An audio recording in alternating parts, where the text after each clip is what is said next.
Hi, I'm Chad Roberts, the principal of the Chad Roberts Group at Realty ONE in Las Vegas. Today we're going to dive deep into evictions. What is the current status of the eviction moratorium? How can tenants and landlords receive rental assistance? And what does the eviction process look like? All that and more on this episode of Down and Dirty. The Supreme Court recently overruled the CDC's attempt to extend the federal eviction moratorium.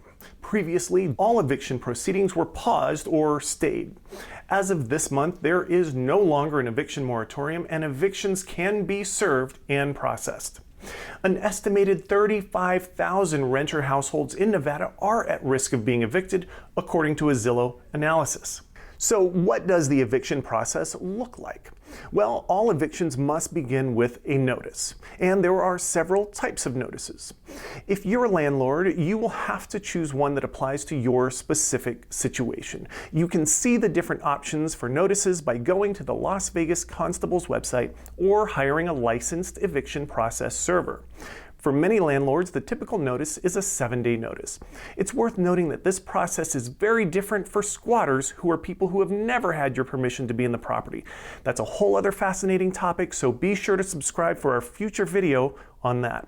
But in short, the tenant will have 7 business days to pay all due rent or leave the property. As of this month, thanks to the recently passed Assembly Bill 486 in Nevada, the eviction process does look a bit different. Tenants can now apply for rental assistance through the CARES Housing Assistance Program, or CHAP. This program has billions of dollars set aside to help assist in rental payments. Tenants can see if they qualify for assistance through the CHAP website at chap.clarkcountynv.gov. Successful applicants can receive up to 12 months of rental assistance for current or past due rent and utilities, as well as temporary housing accommodations should they be evicted from their current property. AB 486 has changed the eviction process slightly. If a tenant applies for these benefits, all eviction proceedings must be stayed or halted until the application is processed. This process can take several months. In addition, should the tenant contest or request mediation of an eviction, the court will set a hearing for no less than 30 days away. Now, that's great news for tenants looking to temporarily hold off an eviction. But tenants should note all unpaid rent, including during the eviction moratorium, is still legally owed, and the tenant can still be evicted 90 days after receiving benefits. It's also important to note that regardless of application status, money owed, or any handshake deals, tenants must respond to all eviction notices. Failure to respond could result in a denied application and eviction. But what about landlords? Well, luckily, AB 486 also allows for landlords to apply for the same benefits on the tenant's behalf. Now, the catch is landlords can only apply if the tenant doesn't apply on their own. It works like this. Landlords can apply for CHAP benefits on behalf of the tenant, assuming the landlord meets eligibility requirements, which can also be found at chap.clarkcountynv.gov. A housing or social security agent will contact the tenant. After 60 days, if the tenant still has not applied or received CHAP benefits, the landlord can receive those benefits directly. Now, it's worth noting that if a landlord does receive assistance, they will be unable to evict the tenant for 90 days.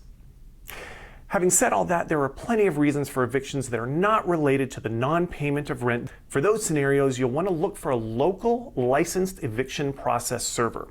As an owner or property manager, you're no longer allowed to serve those yourself.